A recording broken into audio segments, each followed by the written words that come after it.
Okay, so the main thing I want to do today is kind of give you a tutorial of sagemathcloud. How many people have signed up for an account already? So most of you. You should have got an email message from your instructor suggesting that you sign up using your UW email account. And when you actually sign up, you'll find that there's a project already there that's related to this course. However, I'm going to give you a demo today showing you the main features of sagemathcloud. And I'm just going to start from scratch by making a brand new account. And then I'll just walk you through some of the different things that you can do. Okay? And I hope at least one person has a laptop because I want to show you some of the collaborative features. And in order to do that, it'll be useful if other people have computers. So if anybody at all here who has a computer, maybe take it out. That would be good because then we can do some fun stuff. Okay, so what I'm going to do is create an account. It should be pretty straightforward. So I'll call myself William Demo Man Stein. And I'll make up a random number. Actually, I'll make it at uw.edu. And a password. Okay. As you type the password, if you type something that's really, really stupid, like Sage as your password, it won't let you create the account. It uses the same password checker as some guy at Dropbox wrote, and it doesn't let you choose really, really dumb passwords. Okay, and then I'll create the account. Okay, I've now created my account, and I'm now signed in. Okay, and now I'll just give you an overview of the interface. Maybe I'll make it, I'll just leave the size the default, actually. So on the top left, there's a button right here that lets you select the page that shows all of your projects. You can have multiple projects. They're completely independent of each other. They're self-contained. You can do stuff in one project and collaborate with various people in one project that has maybe to do with one course or one problem you're solving or one thing you're doing or one project you're working on. And you can have a different project that has nothing to do with the first one. So they're just completely separate, self-contained things. There's no overlap between them. When you log in the first time, you should find that there's a project already here for this course, okay? There's some other tabs up here. There's one that has your name and a little gear next to it. That's the settings page. And this has, let me zoom in. So it has in the upper left a little panel called account settings. Here you can set your name, your email address, etc. You can change your name at any time. If I just want to be William Demo, I can just change that. And it will kind of instantly update everywhere. This could confuse your instructor a lot, so you probably want to keep your name just reflective of your actual name. And you can also change other things like your password. In addition, you can link your account to one of these other account providers. Like if you want to log in by just clicking on the Google button and signing in via your Google sign-in, you can click here. And what will happen is you can then link to your Google account. When you click that button, it will ask you to allow Google to let you sign in that way. So you can link to Facebook, GitHub, Twitter, and Google. This doesn't allow you to, say, automatically post things on Facebook or Twitter or something based on what you're doing. It only provides a login mechanism right now. That's it. Okay, and there's a lot of other configuration stuff in here, which will matter more to you later. There's things like keyboard shortcuts. What? Master 1 class. What? 301. Math 301, yes. I am the substitute. Oh, because the actual Math 301 instructor was stuck in Canada or something. Oh, his flight was canceled. He's not here. Okay, so there's a bunch of other stuff. I'll come back to it, but there are settings that let you do things like change the color scheme if you want to have a dark background. If you like using other editors like Sublime Text or Emacs or something like that, there are keyboard bindings that are much more friendly to you. So that's what some of this other stuff is about. Okay, so now back to this. Oh, there's also a help page. This just has a bunch of, let me zoom in, a bunch of miscellaneous information. One of the most important things is there's a little link here which says email help@sagemath.com. So if things are broken, send an email to that address. And notice the emphasis in bold. Don't hesitate, just do it. Also include a link. So if you're sending a help request because your project isn't working right or something just seems really broken, go to the top of your browser and there'll be a URL there, copy that into the email. Otherwise, it takes us a lot more time to diagnose the problem, okay? There's also links to other useful things. Like there's a real-time chat room that you can join where people are talking about sagemathcloud and Sage as well. There's a lot of frequently asked questions and all kinds of other things here. There's also an indicator of how many people are using sagemathcloud right now. So when this is about 800, then you might be worried that there's really a huge number of users. Right now there's only 569, and there are 94 different projects being very actively edited. And there's a lot of other information here. There's little examples and guides and so on. Okay, so that's a quick kind of top-level overview. There's also some information about your connection up here in the upper right, and so on. Okay, now let's make a new project. So I'll just call this test project, and I won't give it a description. So I just created a new project, and now I'll open my new project. So now it's being opened on some computer somewhere. And inside of a project, you can do lots and lots of things. You can create Sage worksheets, which let you do various pieces of mathematics. So you can do lots of things related to the class. You can also do many other things. There are chat rooms. You can edit typeset documents so that they have really nice mathematics typeset in them. You can run Python and R and all kinds of other things. And every single thing that you could do in there is collaborative in that you can take the, like if you have a terminal opened or a Sage worksheet or any sort of document you're playing around with, you could take the URL at the top of the page and share it with other people, and they can see what you're doing and also edit it. But everything's private by default, don't worry. So let me illustrate this. So I'm gonna make a new Sage worksheet. So I clicked Create New, and I'm clicking on Sage Worksheet, which is usually what you'll probably want to do for this class, since Sage is a big piece of mathematics software that's very well adapted for number theory. So it takes a little while to load. Once it's up and running, you can do things like 2 plus 3, and it will tell you the answer, 5. Okay, so now if I take this URL right here, I could try to share it with somebody, but it won't really do them very much good because they don't have permission to look at the project. But what I'm going to do right now is add somebody in this class to this project, and then you'll be able to see this project, you'll be able to make changes, see everything I'm doing, and so on. So the way I do that is I go to Settings. These are settings for the project, not settings for my account. And I go over to the bottom right, and I'm going to search for somebody's name.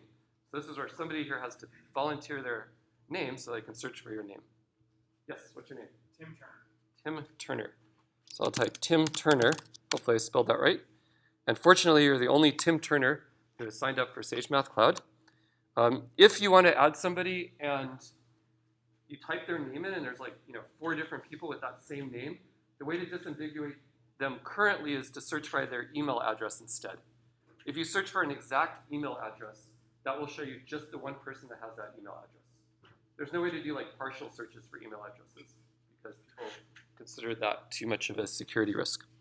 Okay, so I clicked Add Selected. You should now be a collaborator. So it should be that in your list of projects, this project's been added. Is that the case? Hopefully? Yeah, I got the notification. Okay, good. So you should see test project there. And if you click on it, so right here, this is the log. Anytime somebody opens a file in the project or opens the project, an entry will be put in the log. And let me zoom in so you can see this clearly. So Tim just opened that worksheet, and so now there's a new entry in the log. And this log will end up getting very long after quite a bit of time. But whenever anybody edits things, if you change the title of the project, whatever you do, it gets logged in this log. And you can search the log, and you can click on a file to open it directly in the log. So if you have some project and you know that you recently opened a file there, you can just look in the log to see, in order by time, what the files are that you recently opened, and then just click and open them. Also, if you get added to a project and somebody else says, hey, please look at something that I'm doing in that project, the first place you probably want to look is in the log, because then you can see what they recently opened. that's probably what you want to look at. Another thing is, now that I've added Tim, if Tim wanted to, he could add somebody else. So any collaborator can then add other people. In fact, let me add some other people, especially somebody with a keyboard who can type really quickly. Okay, what's your name?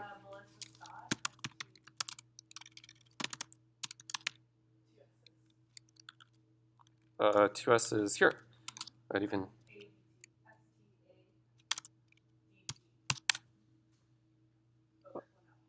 Oops. Okay. Melissa Stott. There you are. Okay, so now, likewise, you can open the project. If you open this worksheet, you can also do something here. So maybe you want to try doing that. Mainly, I'll show you a few other things, but the main thing I want to show you is some actual stuff inside of a Sage worksheet. That's one of the main things that's relevant to this course, like how to do things that are relevant to the course itself. So I'll show you that sort of thing in a moment. But let's see if she was able to. Yep, there you are. So you were able to open this, and there you are. So also notice there's a little M right there, and if I put my mouse over it, it says Melissa. That tells me that she opened the document and did something within the last 10 minutes currently. These are customizable. So if you go to your settings, under color, you can choose a different color if you want. You could also click on, so I'll make myself more UW colored, since my name starts with a W. That works well. You can also click on Use Gravatar and have a little face if you want. So you can have your own face inside the circle. And I can see that neither of you changed your color in settings. But if you did, it would instantly change up here as well. There's also some other things. There's a chat on the side. So you could type here, help, I don't know what I'm doing. And other people who are collaborators on the project should see that. I'm going to close the worksheet and close the project. Could somebody try typing something in the chat? So you have to open the chat on the side and then type something there.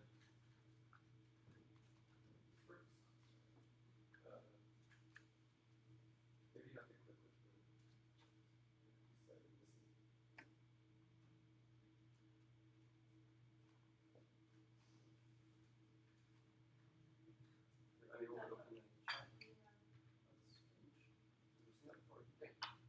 Okay, for some reason she can't open the. Your mouse is invisible. Is that always the case? Just to, okay. Let's add someone else. Let's add you. You add her. You can just type her name right there and add. So anybody can add anybody else to a project. Also, if you want to add somebody to a project and they don't have a sagemathcloud account, you type in their email address and it'll say, hey, this person hasn't signed up yet, and you just click a button and they'll get an email message, and then when they sign up, they'll be added to the project. So it's really easy to add lots of other people that way, if necessary. So let me see if she got added, because notice right here it says another person's name, Alta Stewart. And maybe you can open the chat, yeah. So. Now notice that I have a little red 1 up here. When a document gets chatted on, then all the other collaborators on that document will see a notification up here, and it has like a little chat icon, and they'll see a number. And then they can click on it, and they'll see the chat. So then you can say, I'm here to help. And you can put math in here. You have to put it in $signs. But there you are. So notice I typed a little chat here. The point is that if you're working on a worksheet and you need help from your instructor or something, then you can type a little chat on the side. You might notice. And get a nice little link that you can quickly click on to see exactly what's going on. And he'll see that you've done something like you're trying to factor the current year, and it's not working. And you're like, oh my God, it's broken. And so you would type, it doesn't work here, or something like that. Bold is 2 asterisks, by the way. So you would say, oh no, it doesn't work, and maybe somebody else will pop in and tell you, oh, you just need to spell factor correctly. So actually, can somebody else fix that? One of you? So you have to change it on line 11. Yeah. So notice there's a little cursor with her name next to it. And, oh, and to evaluate code, you can either click the Run button at the top, and it only runs where the cursor currently is located for you, or you can hit Shift-Enter. So for example, if I put my cursor up here on line 11 and then hit Shift-Enter, it'll evaluate the code. And then you see the prime factorization of this year. The factor function, by the way, is pretty good as factor functions go. Like if I type in a random number with that many digits, it should have no difficulty at all factoring it. It will start running into trouble if the number has hundreds or hundreds of digits, because factoring appears to be an extremely hard problem, as you'll discover, or have already discovered. Spell check. Okay, so let me show you just a few other things in these Sage worksheets. There's also, by the way, there's supposed to be a video chat here. No idea. This is kind of flaky. It uses WebRTC, which is a very new protocol. So you can try clicking there. It may or may not work. And I'm getting now, okay, I don't know. I probably don't depend on it. I don't think it worked. So yeah, unfortunately, yeah, the video chat is not so great. And you can see also these pictures are on top of some other things. By the way, underneath the picture right here, there is a history. This is something that, so this blue button right here, when you click on it, it gives you another version of the document with a little slider across the top. And this shows you can slide it and it undoes and redoes through everything you did. Possibly with some annoying hidden code shown, but because it has every little revision. But notice, like, remember a little while ago, at 147, we had factor with an E. Oh, I can see that that's really small. Let me zoom. We had factor with an E, and then somebody came in and fixed it like that. So you can see the evolution of the document and go back and forth. So that's really useful when you mess things up. Or if you had something and it was working, you messed it up or changed it, and you want to see what you had before, you just click history. It's in a completely separate tab, so it doesn't mess up what you have, what you're working on right now. It's in a different tab inside of the same window. Yeah. Is there any way to link externally to a history state? No. But it's extremely easy to copy and paste an entire worksheet. If you just click and then hit Command A, maybe not on your tablet, but on a laptop you can just do copy the entire thing and paste it somewhere else. And that will work even if there are all kinds of graphics or complicated stuff in there. So you could take a specific state, make another file that contains that version of the worksheet, and then link to that. You can also make things public. So this one particular worksheet, if you share the URL that's at the top with somebody who's not a collaborator on this project right now, they'll just get an error. They'll get a permission denied type of error when they look at this worksheet. However, if you just go over here to this blue thing and click on share, then you can click make item public. And now this one file is public. And now you can take this URL, copy it, and paste it somewhere else. And anybody on the internet can just view the worksheet in the exact state it's in right now. They can't edit it, but they can view it. So you can do that on the level of individual files and also on the level of a folder. You can make an entire folder public, and then any file you put in there or any subfolder you make, whatever, it will all be made public automatically. So that's also useful when you're trying to ask for help. Like if, let's say you have a classmate in the class, they're not a collaborator on your project, but you really want to show them a file that you're working on, you can make that file public and then anyone can just look at it. They don't have to have a sagemathcloud account or anything like that. There's a lot you can do in here, by the way.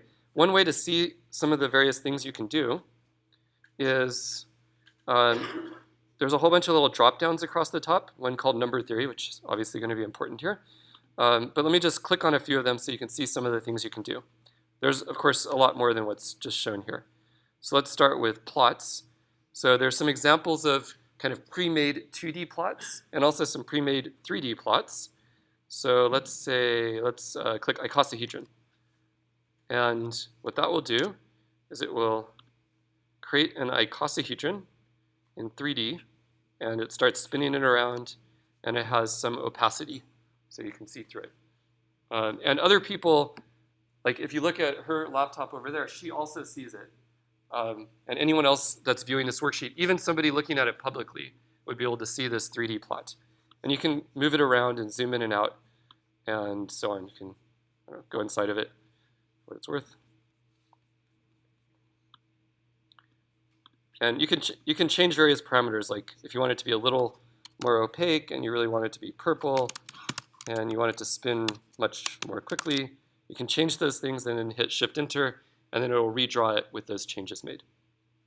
So you can see how that could be useful for various things. Okay, I'll show you a 2D plot. So here's one called Random Walk. And what this will do is draw a two-dimensional random walk. So that's an example like that. Let's see. Here's a plot of a function. So a plot of the sine function, or actually, sorry, x times sine of x, from -2 to 10. And again, you can change lots of parameters. Most of the names of things are similar to how they are in Mathematica. So if I do thickness equals, I don't know, 8, color equals orange, and then redraw it, it'll be thick and orange. So there's lots of little things like that. And you can get help about how to use these various commands in Sage. So there are various ways to get help. One is to, all by itself in a cell, type plot ? So this works for any command at all. And then you hit Shift-Enter. And then the output of that cell will be all the help about the plot command, as you can see here. And the plot command has an enormous number of options. So there's a lot of output. Okay, I'm going to delete the output because there's so much. And I did that by clicking on, there's these annoying list of icons across the top. But if you hover over them for a moment, you'll see a little tooltip which explains what they do. And so often that's useful to look at. There's a split screen mode. That's what this icon does. And what that does is it shows you two different places in your worksheet simultaneously. So maybe you want to look at this plot, and at the same time you want to look at this integer factorization. These are in the exact same worksheet. We're just looking at two different places at the same time. And everything's in sync. Like if we can look at the exact same place on the top and the bottom. And of course, if you type here, it changes both of them simultaneously. And you can have a different zoom level for each one. If you click the split button one more time, instead of splitting horizontally, it splits vertically. And so you can see things over here and over here at the same time. Sometimes this is useful. You can make one side really small, kind of zoomed out, like that, and then make the other side bigger, depending on what you're doing. And you can, of course, drag this in order to change how much space each one takes. So this is the sort of thing that doesn't matter if you're working on something really little, but if you're working on something that's kind of big, it can be really useful. Again, remember we had this history, and at 147, things look like this. Again, you can drag this history, and it's keeping track live of what we've been doing. So if we move forward a little bit, you'll see that now it has this plot in it, etc. And if you want to revert anything, like you can literally just copy and paste stuff out of here, and it will work.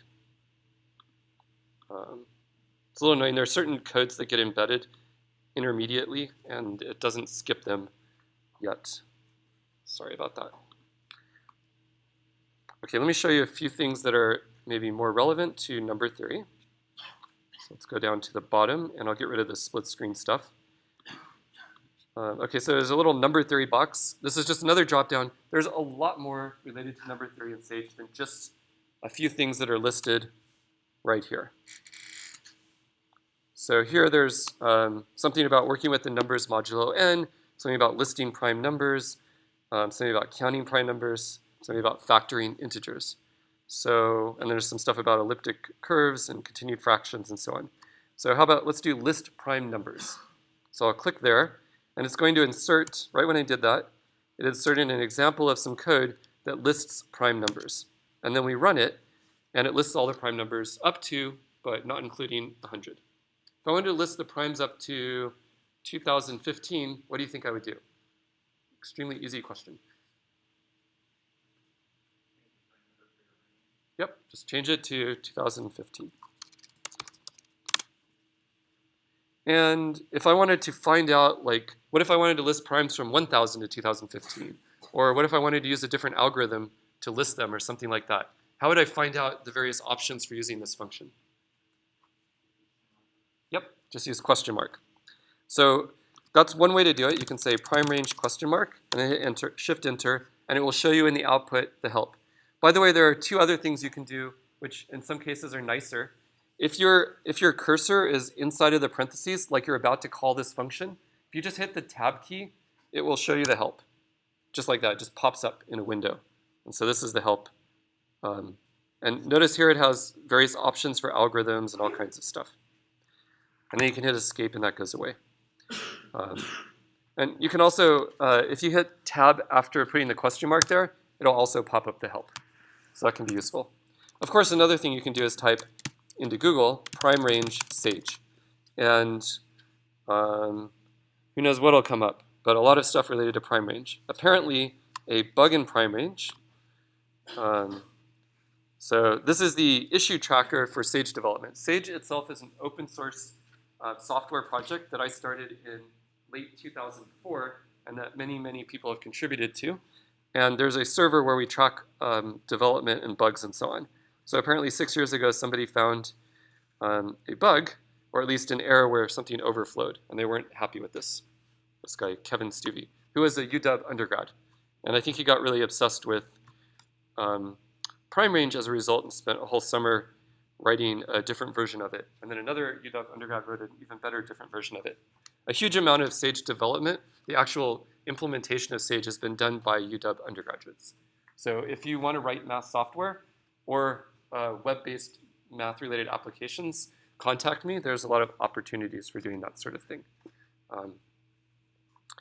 For example, so I've worked a lot on writing sagemathcloud, but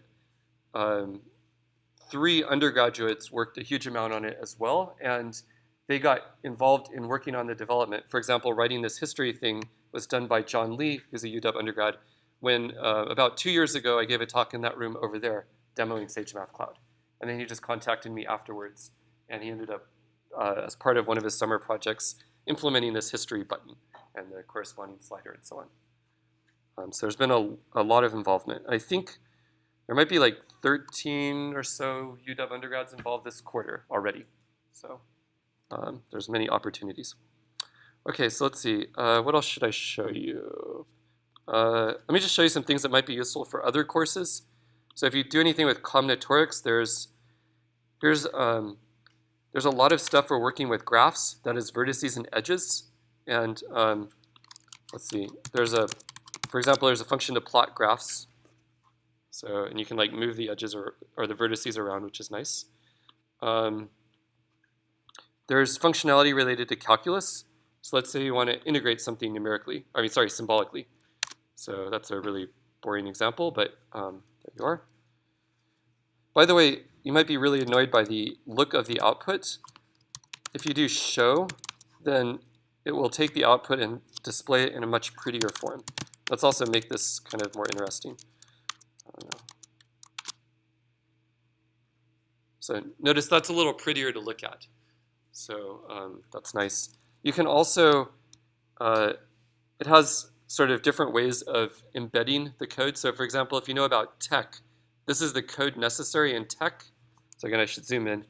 If you're using LaTeX or anything that has tech formulas, this is the code that would display the formula that we just saw as output. Hey.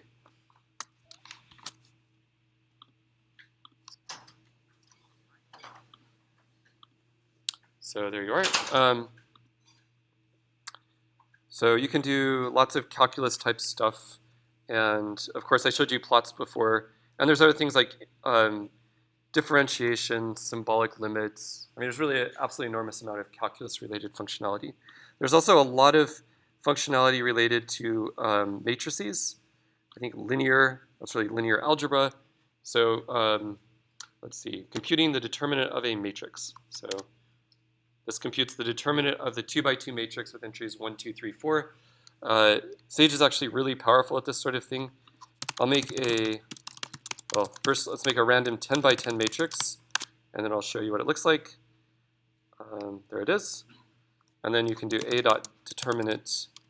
By the way, if you're lazy and you don't want to have to type out determinant or any command, you can type the first few letters and then hit the tab key, and it will show you all the completions. So in this case, I want determinant, so I click on that, and then it gives me the determinant. Okay? And by the way, this thing is pretty fast. So instead of a random 10 by 10 matrix, I'll make a random 100 by 100 matrix, and then compute its determinant. If I do %time, it'll tell how long it takes. And there you are. So it took 0.01 seconds, and it computed the determinant of that 100 by 100 matrix. Much of the development of Sage is motivated by solving really hard problems in research mathematics. So often the algorithms that are implemented there are really, really, really fast. At least the ones that are relevant for like cutting-edge number theory research. So that's why this is maybe faster than you'd find in Maple or something. Okay. Also, has anyone here ever heard of the programming language Python? In fact, many of you have. The programming language we're using right here to interact with Sage is Python, or it's almost Python. Pretty much any Python code you can imagine, you can just use in here. So if you know Python, this might look familiar. Let's see, f of I, and then here I'll define a function, def f of n, return n times 2. And here maybe I should say print. Okay, so that looks like Python code, right? And I can evaluate it, and boom, there's the output. So if you know anything about Python, you automatically know how to program in Sage. The only thing is that Sage just adds a large number of commands that are useful for mathematics. Okay? And also, if you're like, oh, I need to make a little for loop, or I need to do something in order to do some experiment for this class, and you're like, start searching for how to do the programming stuff, and you search for Sage and for loop, that's not the way to go. Really what you want to do is search for Python and for loop, because the programming language here is just Python. It's different than what you might experience with Mathematica or Maple, where you'd search for Mathematica and the thing you want to do. If it's very mathematical, you search for Sage and the thing you want to do. But if it is a general programming type thing, it's just Python and the thing you want to do. Okay? Though, there's a cool thing that's mixed in with this, which is that you can switch these worksheets into other modes. So for example, how many people have ever used R? It's like a stats program. A couple people. You use it pretty often when you take a stats class. So if you put %R at the beginning of one of these little cells, then all the code in that cell will be evaluated using R instead. So for example, we can make some data like that, a little vector, and that makes V in R. And it's one single persistent session, so you can keep evaluating things from one cell to the next. Do line of V, or is it plot of V? Or raw? Oh, that's not very useful. I can do plot of V, I think. And it'll plot like that in R. Plots the points that I just defined. Okay? So you can use R from within here as well. And there are also ways of moving data back and forth between Sage and R and so on, if you need to do that. And it's not just R. There's a whole bunch of other languages that you can interact with. Okay, so any questions about Sage and Sage worksheets?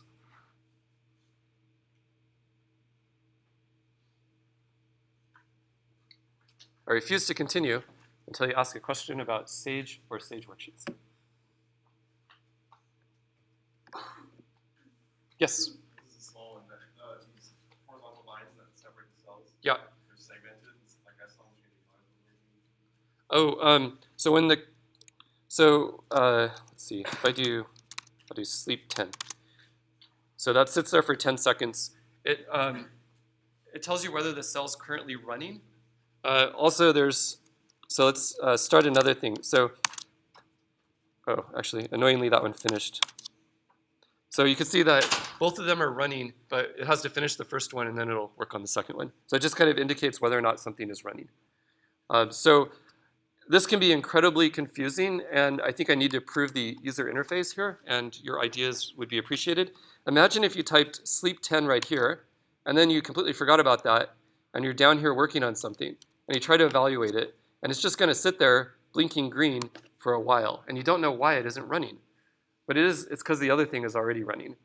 And so it doesn't start running the thing at the bottom or somewhere else in your worksheet until it's finished all the other ones. So you have to watch out. It can be confusing because there's things running elsewhere. Like you can have things running in multiple places at once. So that could be especially confusing if 2 or 3 people are using a worksheet at once, since one person could evaluate something in one place and another person somewhere else. So like when you're using a worksheet, you might want to look to see if there's any other faces up here causing trouble. Sage and sagemathcloud is far from perfect in many ways and under very active development.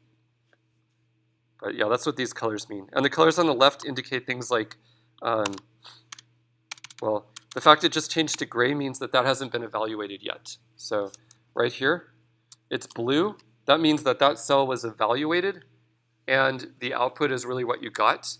What if I just change it to 30? 2 plus 30 is not 32. But you know, if I just sort of like showed you this, if you didn't know about the color thing, then you might think, oh, that says that 2 plus 30 is 5. But because you know that the colors above tell you something, the fact that that thing isn't blue right there means the cell has not been evaluated yet. Again, I don't claim that's the ultimate way of doing this, and I don't think it's documented anywhere at all either. So there's a lot of room for improvement. But the idea is it's telling you whether or not the cell has been evaluated already. Okay. Let's see. The one other thing I want to show you is just a little bit more about the user interface. So let's make a couple of other files. So you can give a name, so random file name. There's a lot of different file types you can edit. So it's not just Sage worksheets. Like if you, I don't know if you know about, you can edit like Java code, you can edit Markdown files, etc. So here's an example of, this is a Markdown file. And what you get is, you have to write in the Markdown format. On the left, you write in text that looks a lot like what you might type in a message in email, at least 10 years ago. And on the right, it shows a real-time preview of what it looks like. And you can move this back and forth like that to change the relative size of each thing. You can change colors and make things bold. If you want to make this a hyperlink, you can click here and create a link and so on. So there's little editors like this. There's a similar one for HTML if you're working on a website or something. There's also another thing called Jupyter Notebooks. So if you've used IPython very much, you might have heard about Jupyter Notebooks. It's another interactive notebook format. So it's well, you have to wait for the kernel to start, but this is, we have to wait for that. But this is similar to the worksheets I was just showing you, but it has various differences. For example, you can very easily use each of these environments in there. So you can use Python 3 stuff, you can use Sage code, you can use R, and then the entire document is all R, or the entire document is all Python 3. So these are pretty useful. And they also have a history feature just like before where you can go back and forward in time and see what has happened. Notice as we do this, we start getting more and more files appearing here. You can also make folders. So if I just do, I'll call it foo, and then I'll click on folder. And that makes a new folder. So now here we have all of these files plus a folder named foo. And then you can go in there and make additional files if you want. Another feature that's really nice to know about is backups. This is something you could easily miss if I didn't mention it to you. But in the top right, and I'll zoom in so you can see it, in the top right of any project, there's a little link that says backups. And guess what's there? Backups.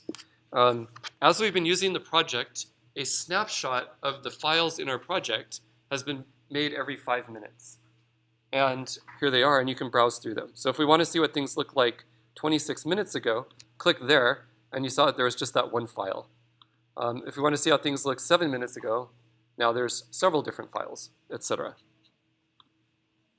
Okay, so, whoops, sorry. There's one file still. There definitely weren't all of those files 7 minutes ago. Puzzled. In any case, there'll be as you work with a project over the course of a couple of months, you'll find that there's hundreds of these snapshots listed. And they're basically there to save your butt in case you accidentally completely delete all your files or something stupid like that, which you're actually highly likely to do. So if you're anything like me. So just know about that. There are two ways to deal with messing stuff up. One is to click on the history button, and the other is to click on backups. And one or the other is highly likely to get you out of trouble that you might be in. Another thing in here, there's a to-do list thing called task list. If you click on that, you can make to-do items like, I don't know, finish my Math 301 homework. And you can edit them, and you can, I don't know, you can make hashtags if you put a hash there, etc. So you can use this like a to-do list. And again, every single possible type of document you use here is collaborative in that multiple people can edit them. Okay, and again, you can make a whole bunch of different projects. Here, there's a text search. So if you want to find, somewhere you had the word factor. So you just type it there and it'll search through your files and give you links to all the documents that had the word factor in them. So that can be useful as you get more and more documents. And then there's project settings right here. One thing, if you're, depending on your, I don't know, expertise level, if you want to SSH into a project, that's also possible. That is, you can directly connect using some sort of client on your computer to the project, and you'll end up with, well, there's a full command line. This is a full Linux account. So, you can see what processes are running. You can run programs directly on the command line, like Python 3 or something. So if you know this sort of thing, then you might find this very useful. Okay, and the color schemes, as I mentioned before, and let me show you this.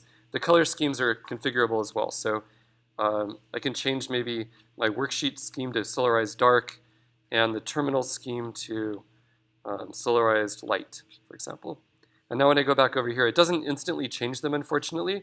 But if I close documents and reopen them, then they will change to the corresponding color scheme, as you can see here. So some people much prefer like a dark background and so on. And by the way, even things like these terminals, they're all synchronized. So like if somebody else wants to type things into this terminal or see what I'm typing in the terminal, then all they have to do is go to the project and just click on the file that's called .term. It's the file that you see like up here, and it's also listed in the log. So maybe somebody else here could do that. Can one of you? Yep. So then maybe you could just, if you just click on the file instance.term and then just type something. So, and then I should see it up here also. Just anything you want, doesn't matter. Cool. And then hit enter and you should get a big error message.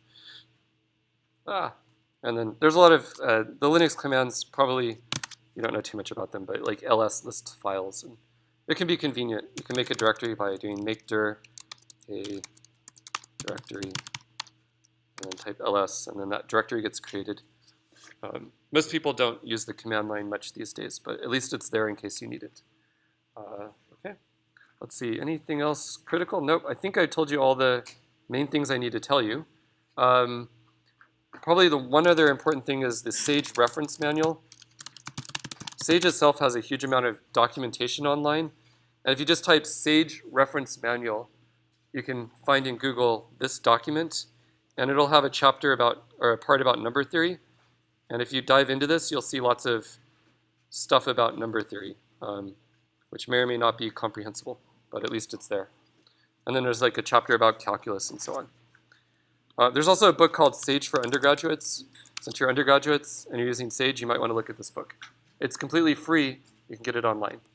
Okay, so now I'm done. If there are any questions, please come up and ask me.